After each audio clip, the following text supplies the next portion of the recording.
warahmatullahi wabarakatuh. Selamat pagi adik-adik. Nah, seperti yang kakak sebutkan di video yang sebelumnya, kita akan membahas lagi dan lagi tentang jurusan perkuliahan gitu kan. Nah, kali ini kita kedatangan pemateri bersama, kenalin dulu silakan. Ya, kenalin ya, nama saya Muhammad Zaki Abdurrahman. Biasa kalau sama Kang Ade dipanggilnya Boris ya. Kita bahas materi apa nih? Jurusan ya. Kalau saya itu sekarang kuliahnya masih di UNY, Pendidikan Teknik Otomotif, begitu saja. Teknik Otomotif ya, di UNY. Jadi seperti yang sudah diperkenalkan, nah saya mengenal kakak Boris ini dari organisasi. Kita satu organisasi yaitu IKPM Jawa Barat. Orang Bogor, saya orang Sukabumi, jadi kita dalam satu paguyuban gitu. Nah, silakan silakan ya. Jadi kita akan membahas tentang sama seperti video-video yang sebelumnya, kita akan membahas tentang biaya. Karena bagaimanapun kuliah itu pasti yang paling vital adalah masalah biaya ya. Daripada kita ngomongin kesana kemari gitu kan, tapi pada akhirnya biayanya mungkin tidak sesuai, mungkin kita ngomongin dari awal daripada kita ngasih harapan gitu kan sama adik-adik gitu kan. Biaya. Terus kenapa pilih jurusan itu dan gimana aja belajar jurusan itu, terus apalagi ya, biaya hidupnya juga dan lain sebagainya, pengalaman itu terserah deh pokoknya. Jadi cara masuk kuliahnya kayak gimana gitu kan. Nah, jadi yang pertama silakan jelaskan dulu masalah biaya. Nah, biaya. Oke. Kalau masalah biaya, karena saya di UNY ya. UNY itu adalah kampus PTN ya, perguruan tinggi negeri di bawah Kemendikbud yang kalau sekarang udah langsung di bawah Kemendikbud, kalau dulu di bawah Kemenristek. Untuk sistem biaya kuliah sudah pasti menyesuaikan regulasi UKT dari pemerintah. Kayak begitu. Kira-kira, karena saya nggak tahu pasti, tiap kampus sebenarnya memang punya regulasi yang tersendiri, tapi tetap menyesuaikan regulasi yang ada di pemerintah itu. Silakan adik-adik, kawan-kawan cek sendiri regulasi UKT yang dikeluarkan oleh pemerintah per tahun berapa gitu, kalau nggak salah. Sedangkan saya sendiri untuk biaya awal kuliah saya itu adalah sekitar UKT berapa? UKT 5 atau UKT berapa? Dengan nominal 700 kayak gitu. Kawan-kawan bisa 700 bagi saya sendiri. Nah, loh kok mahal? Atau mungkin apa ya, kalau misalkan dibandingkan perguruan tinggi negeri lain, oke, mahal karena apa? Karena ini adalah perkuliahan teknik untuk 4.700.000 untuk perkuliahan teknik itu ternyata udah cukup ringan gitu. Tapi tetap menyesuaikan tadi UKT itu apa? UKT itu kan sistem subsidi silang ya. Iya, uang kuliah tunggal. Subsidi silang. Yang mana itu menyesuaikan yang namanya kesanggupan ekonomi keluarga kita gitu. Baik. Nah, karena saya itu masuknya yang 4.700.000 itu kayak gitu. Ada kawan saya yang satu kelas sama saya, satu tingkat sama saya, dengan kuliahnya sama gitu loh, enggak karena reguler kan. Itu dia dapat sekitar 8 juta per semester. Mahal lagi. Karena memang pendapatan orang tuanya gitu kan. Secara keluarganya orang tuanya dua-duanya bekerja. Kayak begitu kan. Dan mungkin masih ada tabungan jadi turunan ke depan mungkin. Jadinya ya sudah 8 juta gitu loh. Kalaupun dibandingkan dengan kampus-kampus yang lain, UGM atau apa, ternyata masih ada yang lebih tinggi gitu. Menurut pengalaman saya ke belakang, ada yang lebih tinggi untuk negeri pun gitu loh. Jadi 8 juta atau bahkan 4 juta yang saya dapatkan itu ya, biayanya itu sudah cukup ringan. Karena apa? Biaya perkuliahan teknik, terus UKT dan sebagainya gitu. Nah, kakak Boris ini masuk UNY jalur apa? Kalau saya sendiri 2016 itu masih ada yang namanya, sekarang masih ada, namanya adalah seleksi mandiri. Seleksi Jadi mandiri. saya Ujian mandiri berarti ya? mandiri ya. Kalau mungkin kalau di UGM sebutnya UM, tapi pada 2016 itu UNY lebih suka menyebutnya seleksi mandiri ya. Seleksi mandiri gitu.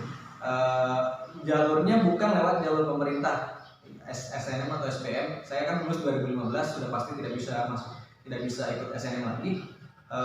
SBM saya nggak bisa ikut waktu itu.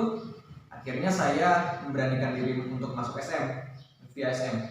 SM yang mana? Ada 2 jalur SM kalau dari UNY itu. Jalur tulis atau jalur prestasi yang mirip dari jalur pemerintah yang SNM sama SBM gitu. Tapi ini diselenggarakan langsung oleh kampus itu sendiri, UNJ dalam hal ini. Ya, saya pilih jalur SM prestasi, memberanikan diri masuk via jalur SM prestasi. Bagaimana cara masuknya? Pada 2016 SM prestasi itu bisa dilakukan secara online. Jadi mereka itu lagi mengembangkan jaringan online mereka pada saat itu, jadi gembar-gembor gitu kan, karena sudah cukup sumber daya dan fasilitas yang ada mereka miliki. Waktu itu hampir semuanya tuh SM itu online semua. Kayak gitu.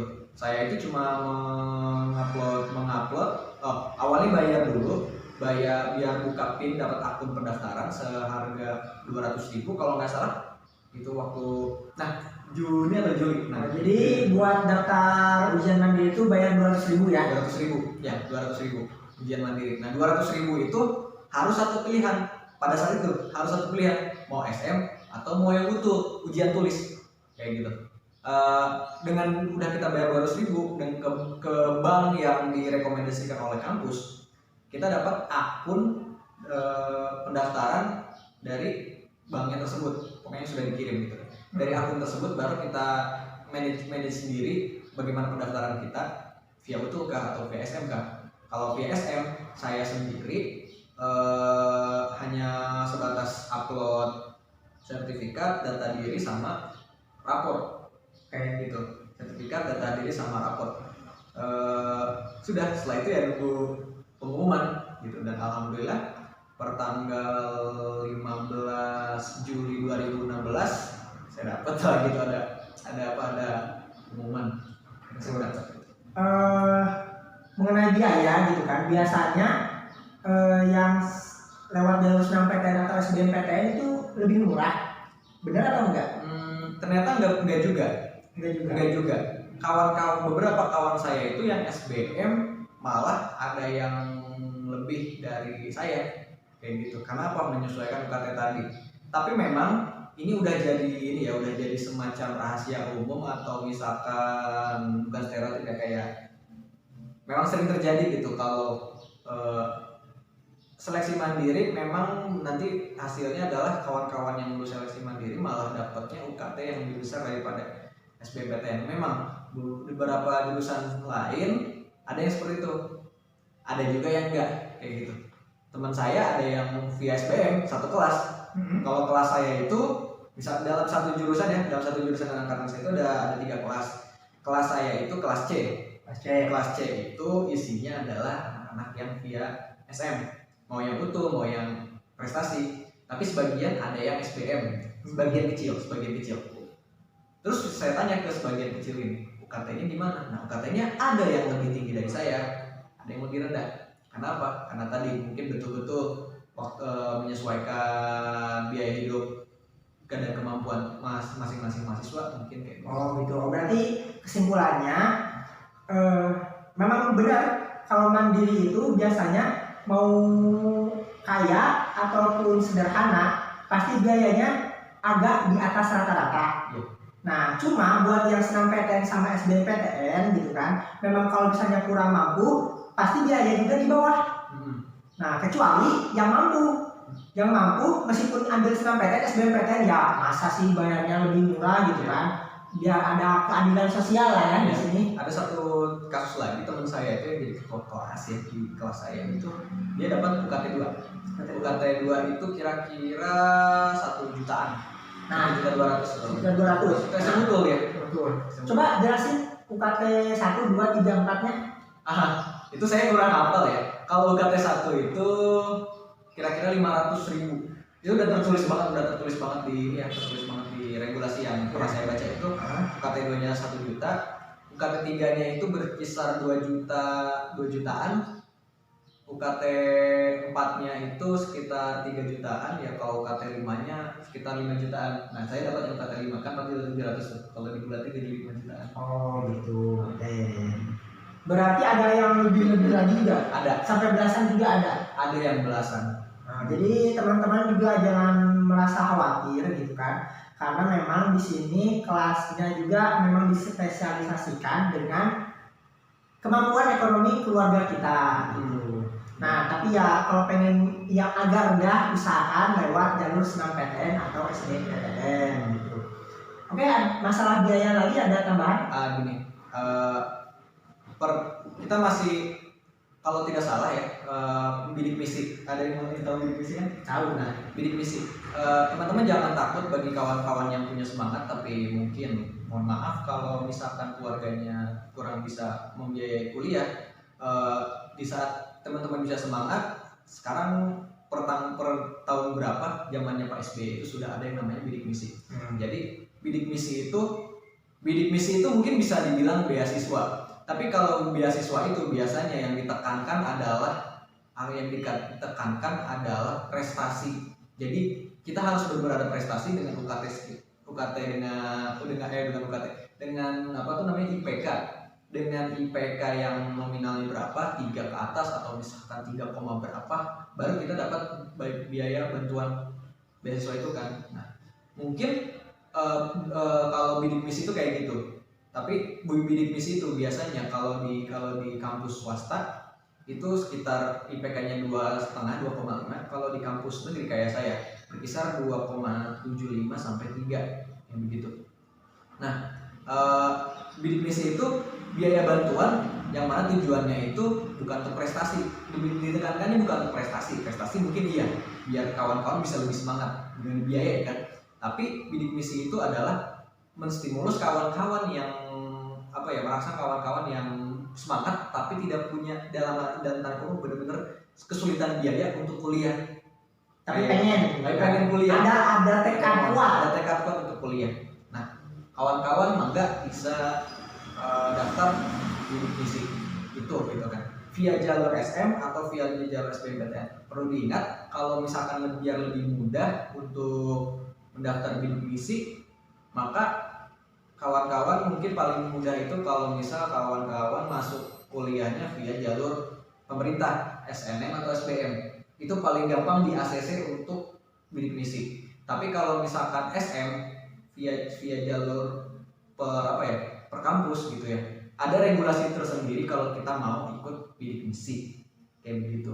Misal kawan saya itu masuk dulu sebagai mahasiswa, baru mendaftar lagi ke penjaringan bidik misi yang diadakan oleh kampus gitu. Sedangkan kalau mau via jalur pemerintah, kita daftar bidik misi dulu, kita masuk kuliah via jalur SBM atau SNMPTN. Misalkan kita dapat di kampus yang kita inginkan tersebut, kita sudah dari awal kuliah kita sudah langsung dibiayai itu oleh bidik misi. Sudah dibiayai kuliahnya,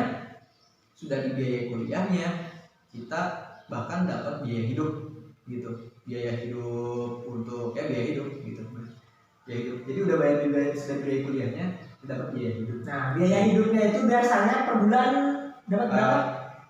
Kalau dulu per bulan itu biasanya berkisar 600 ya. 600. Dan itu biasanya disesuaikan dengan regulasi kampus sama daerah kayaknya. Daerah mungkin ya.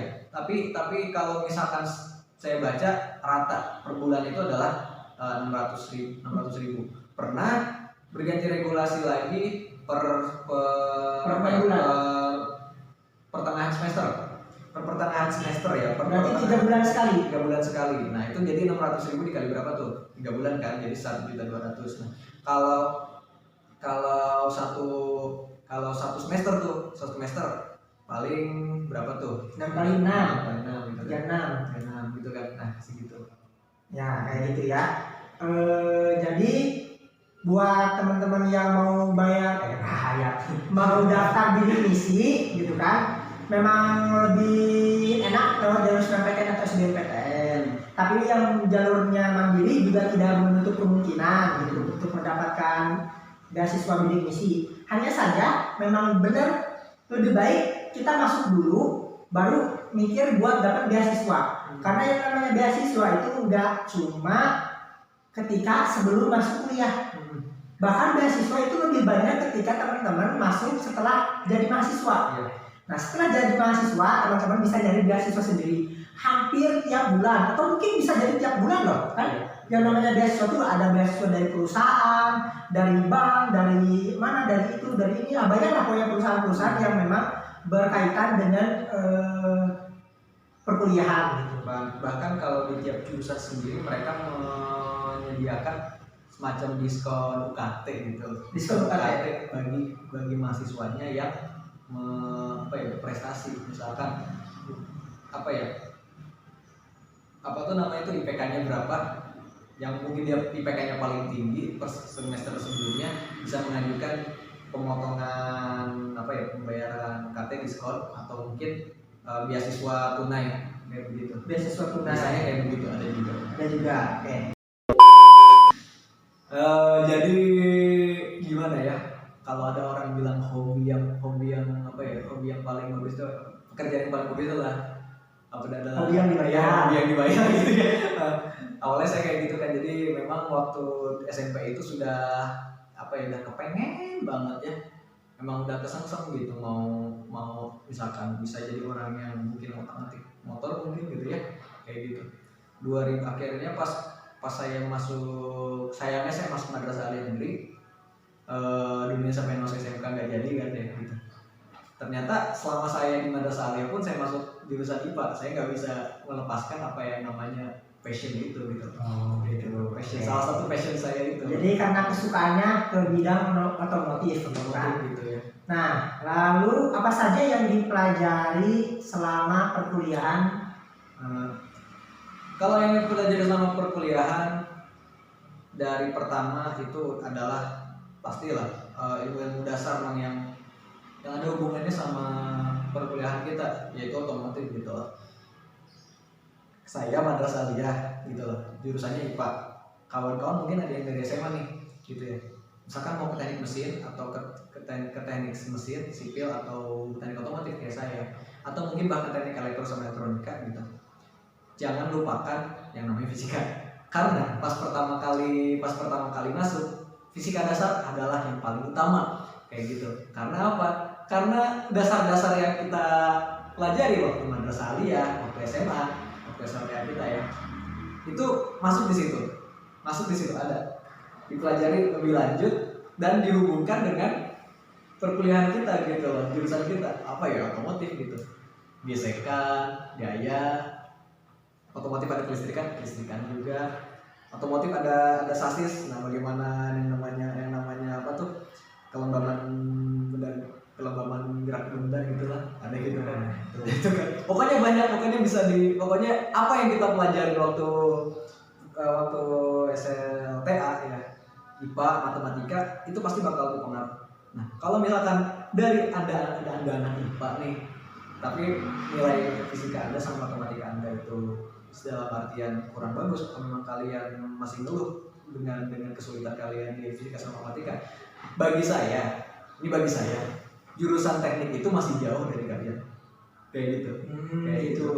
Nih, saya pendidikan teknik otomotif, ada salah satu yang namanya praktek mengajar gitu. Yang saya temui adalah siswa-siswa SMK SMK teknik, SMK kan teknik ya. Mereka kalau masuk ke jurusan saya, misalkan lulus sebagai lulusan SMK teknik otomotif, teknik mesin, teknik sepeda motor, bisnis sepeda motor gitu kan, masuk ke jurusan saya itu lebih gampang. Karena apa? Kesesuaian dan kesejaluran jurusan dan disiplin ilmu kayak begitu. Tapi banyak yang bahkan ditanyain pas teman-teman yang kelas 3-nya aja masih bingung untuk apa mereka mempelajari ini. Saya mah cuma ini aja, cuma bisa ngotak-ngatik aja, kalau dijelaskan ya orang ngerti gitu. Kalau dijelasin ya nggak tahu ini kayak gimana kayak gitu. Di saat perkuliahan Anda nggak cuma harus bisa keterampilan tangan, menjelaskan kenapa ini bisa bekerjanya seperti ini, kalau dan apa ya, konsep pekerjaan dari apa, disiplin ilmu apa yang dari apa ya yang cocok sama misalkan konsep apa tuh suatu alat atau suatu barang gitu loh. Sepeda motor misalkan di dalamnya kan ada piston bergerak dan sebagainya. Nah itu kan ilmunya banyak tuh gitu kan. Kalau misalkan kita cuma bisa itu tapi kita nggak bisa jelasin, kita masih jauh dari kata harus kuliah itu. Gitu. Berarti nih ada juga kan pengen masuk teknik otomotif dulu karena dia emang senang motor. Iya. Tapi biasanya anak motor itu gak ngerti matematika atau fisika, tapi dia senang motor. Iya, memang senang motor. Kalau senang motor, Anda kalau cuma senang motor, Anda punya uang, Anda motornya bagus. Iya, teman-teman saya di fakultas yang lain pun, fakultas ekonomi, fakultas apa, motor-motornya ada yang lebih bagus dari teman-teman saya yang satu jurusannya, kayak gitu kan. Itu penghobi, itu sebutnya penghobi. Ya jadi kalau misalnya Anda punya uang, motor Anda bagus, tapi Anda nggak tahu, Anda apa membaguskan motor itu dengan bantuan orang lain, Anda cuma penghobi. Tapi kalau misalkan Anda anak teknik gitu loh, Anda punya motor, Anda bagusin sendiri, pakai tangan Anda sendiri, tahu bagaimana cara bagusinnya, tahu bagaimana cara ngencenginnya dengan biaya Anda sendiri, Anda sudah engineering gitu loh. Anda sudah engineering. Nah itu ya, gitu. Itu bedanya. Jadi jangan merasa karena senang motor bisa motor gitu kan. Berarti belum tentu, bahkan bisa dibilang masih jauh. Nah kayak gitu. Nah jadi seperti itu untuk yang digambarkan ketika belajar di jurusan teknik otomotif. Saya sih mikirnya gini, tadi udah ngomongin tentang apa ya, kalau kita ya, kalau ingin belajar teknik, apa yang harus kita siapin? Kalau misalkan Anda anak SMA, oke, Anda pintar mungkin dalam fisika, matematika, tapi perlu diingat, teknik itu adalah keterampilan tangan sama perekayasaan, kayak gitu. Anda harus bisa menerapkan ilmu yang ada di kepala Anda ke tangan Anda, kayak gitu, ke tangan Anda. Jadi Anda mungkin tahu tuh, oh motor kerjanya begini, menggunakan prinsip ilmu ini. Tapi kalau misalkan tangan Anda nggak terlatih untuk misalkan, oh ada kerusakan, Anda nggak bisa ngebetulin, Anda belum jadi anak teknik. Anda cuma seorang pemikir gitu. Mikir. Ya. Sedangkan kalau misalkan teknik itu nggak, kita dituntut bukan cuma harus mikir aja, tapi tangan kita juga harus cekatan, harus tahu bagaimana membuat atau membetulkan atau menservis barang dengan tepat, kayak begitu. Jadi sederhananya kalian tahu bagaimana caranya memompa ban. Nah tapi kalau misalnya kalian nggak memompa sendiri, itu bukan anak teknik. Iya. Ya mungkin gitu. Kayak gitu. Atau mungkin kalau bagi anak SMK, di saat Anda ingin kuliah teknik gitu, oke, Anda pinter keterampilan tangannya. Tapi kalau kalian hanya sekedar coba-coba, begini toh, tapi pas ditanya mungkin, kalau ini konsepnya seperti apa, Anda nggak tahu, Anda belum jadi anak teknik gitu. Belum anak teknik juga kayak gitu. Anak teknik itu orang ada yang cuma bilang, "Oh, kita mau servis tok wes jadi anak teknik." Enggak. Kita butuh yang namanya pengalaman sama pemikiran juga gitu loh. Jadi kalau bagi anak SMK, jangan cuma kayak sukanya cuma prakteknya aja gitu loh. Mikirnya juga harus dilatih. Bagi anak SMA sama madrasah aliyah, kalau mau jadi anak teknik, mikirnya jangan dilupain, latih juga keterampilan tangannya, kayak gitu. Oke. Nah mungkin teman-teman juga masih kurang pengetahuannya. Selain kan kita biaya itu, selain biaya bayar kuliah juga ada biaya hidup, ada biaya ini dan biaya itu. Mungkin Kak Boris bisa menjelaskan tentang biaya selain biaya kuliah. Biaya kuliah. Karena saya adalah seorang perantau, bisa dibilang, dari Kulon, Kawetan, Ngangku Barat gitu, orang Sunda ya, gitu kan. Yang harus kita pikirkan adalah satu, ya memang biaya hidup itu isinya apa sih? Kalau bagi Tempat saya tinggal, makan. makan, pakaian kan juga harus dibersihkan gitu. Pakaian, Gitu. Bensin dan sebagainya Iya. gitu kalau Anda punya sepeda motor gitu kan. biaya kuliah, ngeprint, beli buku, Beli buku gitu ya. Iya. Kayak gitu. So, gimana so rincikan itu? Rincikan. Bagi saya yang utama itu gitu ya. Tempat tinggal, makan. Dua ini dulu aja yang kita bahas nih. Karena kalau yang lain itu kadang bersifatnya suka kadang Insidental lah. incidental gitu. Bisa kapan-kapan. Kapan. Tapi yang betul-betul dia saya jalan terus dan pasti ya makan sama Tempat kos, tinggal. tempat tinggal. So, gimana? Perlu kawan-kawan ingat di Jogja itu karena dia adalah kota pelajar maka banyak kos gitu. Jadi kawan-kawan jangan takut tidak menemukan kos gitu. Tapi yang harus kawan-kawan ketahui adalah kos itu punya sistem di pembiayaannya sendiri ya. Ada yang per bulan, ada yang per tahun, ada yang per semester mungkin kayak gitu. Dan dengan biaya yang bermacam-macam. Kalau pertama saya datang ke Jogja itu, saya itu dapat kos-kosan yang mana itu biayanya per bulan bayarnya dengan nominal 350. Terakhir saya ke kos-kosan saya yang pertama itu saya tanya ke ibu-ibunya waktu silaturahmi ya, udah naik jadi 400. Oh gitu ya. Oke, itu ya buat biaya kos sekitar 400.000 per bulan.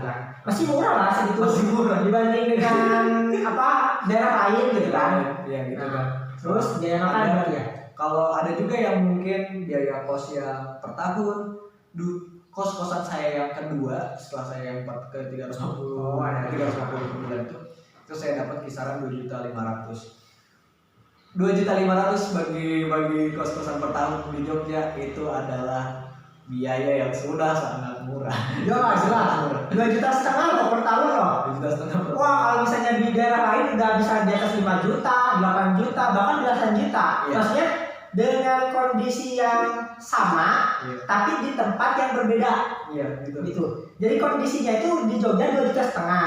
Kayak gitu. Nah mungkin buat di daerah lain gitu, di luar Jogja saya tidak menyebutkan kota gitu ya. Iya. Nanti berusaha merek lagi kan.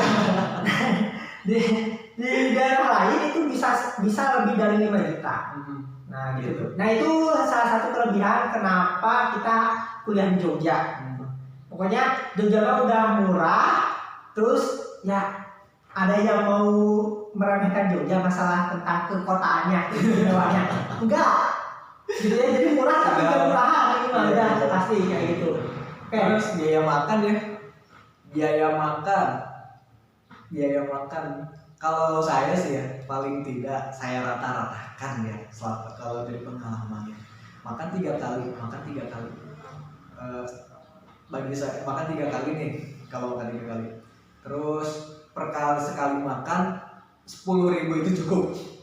Kalau tidak neko-neko. Kalau misalkan Anda mungkin Anda tahan. Soalnya kalau sekarang 10.000 aja kadang nggak cukup sekali makan gitu kan ya. Gitu. Mau jajannya, mau beli rokok, atau beli apa dan yang lain ya gitu kan. Dan di sini banyak orang-orang yang memang buka rumah makan murah untuk mahasiswa. Karena ini kan kota pelajar tau gitu kan. Dan dengan banyaknya pelajar, mahasiswa dan yang lainnya gitu ya.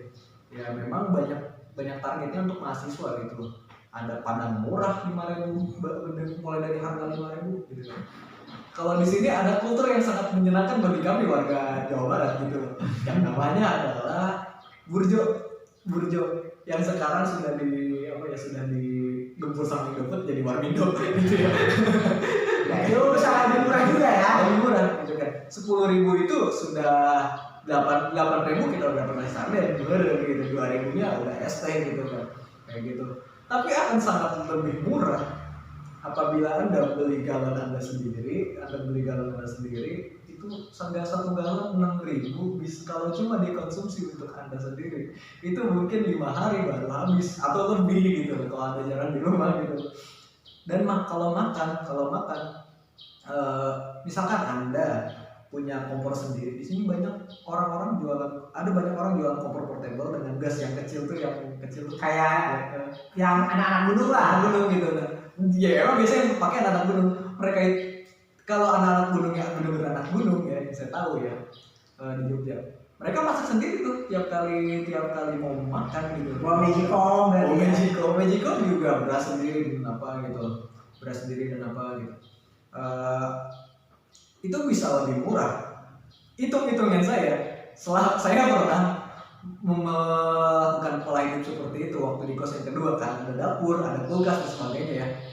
Saya itu uang berapa ya, 300.000 cukup sebulan.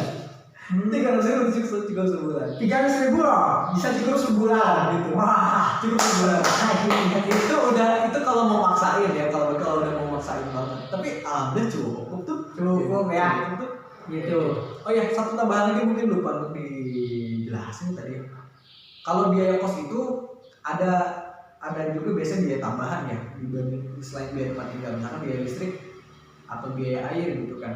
Ada beberapa juga yang mereka konsep atau sistem pembayaran beda. Ada yang kita udah bayar sekian juta, itu udah termasuk listrik sama listrik, wifi, mungkin wifi, mungkin air. Misalkan 3 juta 1 tahun udah wifi, listrik, air gitu kan. Tapi ada yang kita udah bayar 3 juta, wifi, listrik, airnya tidak termasuk gitu loh. Jadi memang harus pintar-pintar tuh Cari-carinya dari kosnya Ada pintar ya gitu. Oke. Siap. Jadi kakak bos ini irit sekali ya. Jadi bisa 300.000 bisa buat 1 bulan. 1 bulan ya. Jadi memang kalau masak sendiri itu 10.000 sehari itu bisa cukup loh buat hidup di Jogja. Iya. Gitu ya. Udah termasuk nasi itu, Dan 300.000 itu 50.000 aja udah bisa dapat beras 5 kilo. Iya, pasar deket tuh, pasar banyak di sini, pasarnya mungkin kecil-kecil gitu ya, nggak kayak tempat saya pasar Citerep Bogor itu kan gede tuh, gitu kan. Bisa di sini ya pasar ada orang jualan beras 10.000 di sini berbiji berasnya nggak per liter, per kilo ya. 10.000 itu per kilo itu juga udah enak bagi kita kos gitu. Oke, siap. Nah, kayak gitu ya teman-teman. Nah, apalagi nih yang bakal kita bahas. Apa ya? Nah, mungkin kuliah sambil kerja karena ini kuliah sambil kerja nih. Iya betul juga, kuliah sambil kerja gimana tuh kuliah sambil kerja? Kultur yang cukup menyenangkan di Jogja ya, atau mungkin di tempat-tempat lain gitu, yang dimana ini umum di mahasiswa lakukan gitu ya, adalah sambil kerja. Kuliah sambil kerja. Pekerjaan yang semacam apa sih bagi kalian yang buat nyambi sebagai mahasiswa gitu? Satu, biasanya warung-warung. Warung-warung itu pasti butuh penjaga kan, butuh operator, butuh apa, warnet, fotokopi dan sebagainya. Itu banyak banget. Apalagi di Yogyakarta, fotokopian itu melimpah ruah. Everywhere di mana-mana. Atau bahkan kalau misalkan makin dekat sama kampus, fotokopian itu di mana-mana. Dan biasanya mereka mempekerjakan mahasiswa lepas gitu untuk apa ya, misalkan jaga gitu kan. Dengan gaji mungkin sebulan itu bisa sekitar 500 atau 800. Itu udah lumayan lah buat anak kos gitu loh. Atau misalkan buat mahasiswa sebulan itu. Iya benar. Itu kan berarti dalam waktu kerja aja, kuliah sambil kerja aja sebenarnya nggak perlu minta ke orang tua juga kan? Sebenarnya nggak perlu. Nah kayak gitu. Jadi intinya kalau misalnya emang kita benar-benar niat buat kuliah, pasti kita mikir gitu ya. Pasti bakal mikir, aduh kalau misalnya orang yang gak niat kuliah biayanya inilah itulah, banyak alasan. Nah kalau orang yang niat itu bakalan mikir gimana caranya. Nah kalau orang yang gak niat bakalan mikir gimana alasannya. Iya gitu. Ya gitu, bedanya gitu. Selalu aja beralasan. Tapi kalau yang niat mah bakal selalu mikir gimana caranya. Kayak gitu. Terus tadi mungkin kerja di warung-warung, fotokopi, ya. Terus kedua itu adalah ngajar. Dan itulah yang saya lakukan gitu. Karena saya itu sekarang sebenarnya masih apa ya, bisa dibilang kayak freelancer bagi salah satu agensi ini ya, les bimbel ya, untuk seluruh warga Jogja gitu. Pokoknya ada agensinya kayak gitu. Untuk biayanya mungkin masih bilang nggak lebih menjanjikan dari yang di luar, tapi tergantung juga anda ngajarnya di mana gitu. Lembaga saya lembaga kecil gitu, jadi segitu aja udah alhamdulillah. Satu kali pertemuan itu biasanya dibiayai 35 sampai 50. 25 sampai 50 ribu per kali pertemuan. Per kali pertemuan. Yang biasanya baru bisa kita ambil per 10 pertemuan. Jadi kalau misalkan Anda dapat, misalkan untuk SD biasanya 25.000, 10 pertemuan yang mana Anda bisa atur jadwal Anda sendiri dengan wali murid. Ya kan nanti dalam satu 10 pertemuan itu Anda dapat 250 gitu. Ada juga yang per bulan, ada yang berapa. Sistem pembayarannya beda-beda, tergantung agensi, tergantung bagaimana kesepakatan antara wali murid. Tapi yang jelas banyak banget bimbel-bimbel agensi-agensi kayak les privat. Kalau saya les privat di Jogja, dan itu bisa Anda manfaatkan untuk bagi Anda mengisi dompet tambahan Anda gitu loh. Gitu. Ya, ada lagi pekerjaan lagi ya. Yang paling umum juga asdos nih, tapi saya jarang ketemu asdos karena di tempat saya tuh kayaknya asdos tuh kurang umum deh gitu kan. gitu. Nah, oke, adik-adik semua, terima kasih sudah menonton kita lagi. Semoga bermanfaat. Ya, nantikan jurusan-jurusan yang lainnya yang bakalan kakak bahas dalam channel ini gitu ya. Terima kasih, sampai jumpa lagi. Assalamualaikum warahmatullahi wabarakatuh.